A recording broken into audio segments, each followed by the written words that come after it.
Yeah. So, but again, it just depends on the context.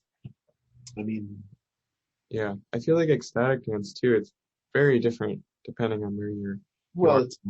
it's whatever it Yeah. Yeah. is, yeah. And there's a really different forms of it. I mean, I used to go to this one ecstatic dance here in Portland, and but it became, I don't know, the DJs got so techno oriented Mm. that it just didn't, it was all about the rhythm and didn't have any melody to it. I Yeah. need some melody in my Yeah. life as well as rhythm. So, I just had to find a different place to go to because it was just too incessant. Yeah. That's funny you mentioned that. I saw this Facebook thread the other day, and it was just somebody asking a question like what if at all would you change about ecstatic dance? And a lot of the responses I saw were like less like one beat techno like the whole time, or like all these different. There's a lot of Good. complaints similar to yours, so Yeah. hopefully that Yeah. makes some changes. But Yeah. And yeah. But again, I don't know that that has a relationship to gender or sexuality per se. sure, Um, and although, I mean, anytime you get people together, men, women, whatever, there's going to be some subtext going on, yeah, but generally that's sort of, in my experience, it has rarely occurred on the dance floor. yeah, I mean, it has on occasion occurred where it was like, you see somebody across the room and, you develop this connection and, sure, that yeah. might go somewhere or not, but, um, It was interesting the guy that I was interviewing, he kind of had the perspective of in his years doing contact, like when it was earlier in its stages and maybe less known, mostly the people that were doing it were coming from like their entry point was from some form of other dance, like professional right, dance. right. Hmm. And so they're typically people that are like just kind of obsessed with like the form, like the kinesthetics, the physics of it, Hmm. as opposed to maybe like the sensuality or whatnot. Not that he was against that, but just Hmm. noticing like different. Yeah, I mean, I think that people, yeah, it's interesting. I've had circumstances where, there were, um,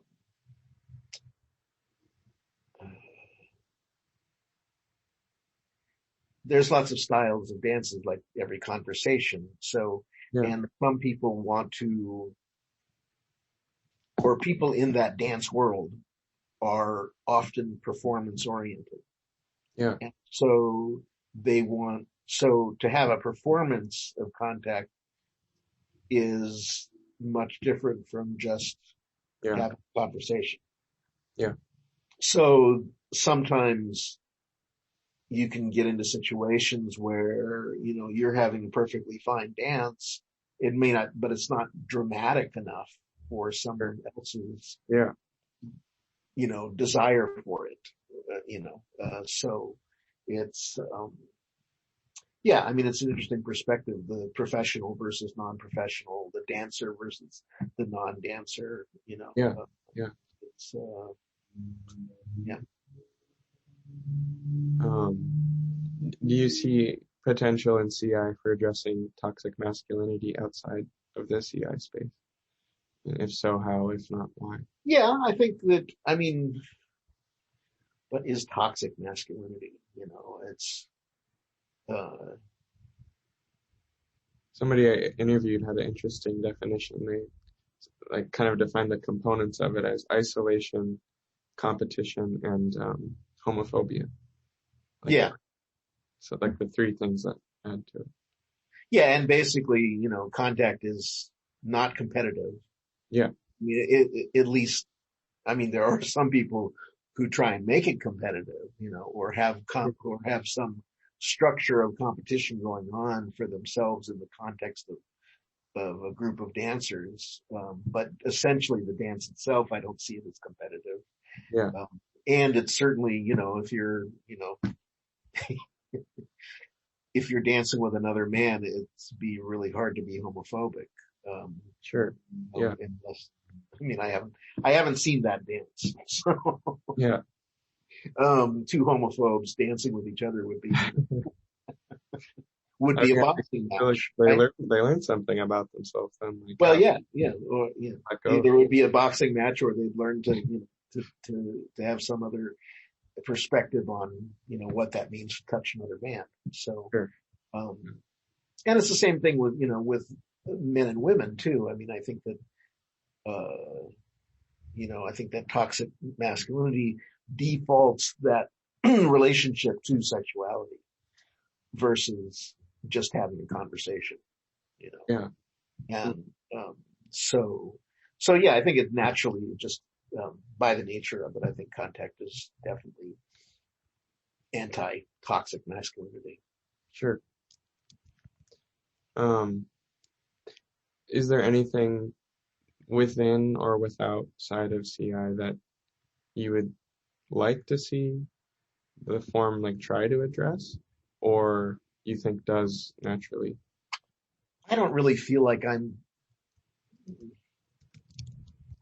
necessarily part of the contact improv world at Sure. this point, and I don't.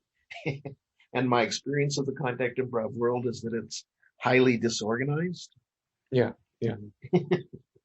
And so I mean, I think it's an incredible form. I think it's got so much kind of inherent truth in it about relationship that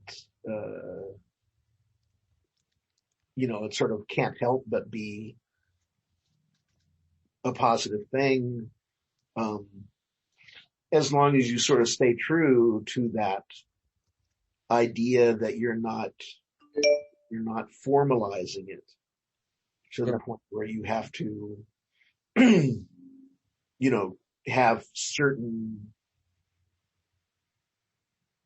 things that you do, or a rote way for a thing to occur. Yeah. So I mean, it's basically it's improv. You Yeah. make it up as you go along. So it's always kind of reinventing itself, and ideally, it takes in those elements of all the people who are dancing, and kind of smooths out the edges Yeah. of that experience, so that people have a greater understanding of what it means to be a human being, and to be in contact with people, in communication with them. Yeah. So this is the last question. It's kind of a fun one. It's broad, so you can choose how to answer it as you'd like. But what have you learned from contact, and how has that applied to your life? What have I learned from contact? Well, I think that, some of the things I've already mentioned are things that I've learned from it, although, Sure. that I don't know if it's necessarily learned from it, or it's given me a way to articulate how I understand things. Yeah. And That's a powerful learning right there. yeah. And, and I think it's,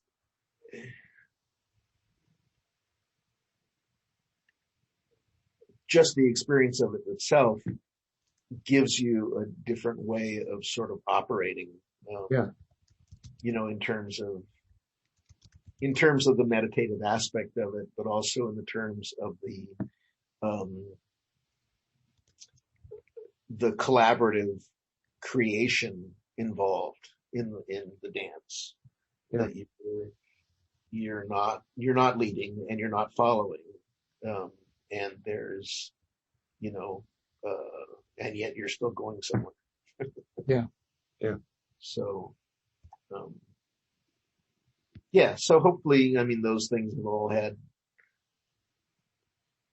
resonances in the way I operate in the world, but of course, that's in the context of doing what I do and who I am and all those sorts of things too. So Sure.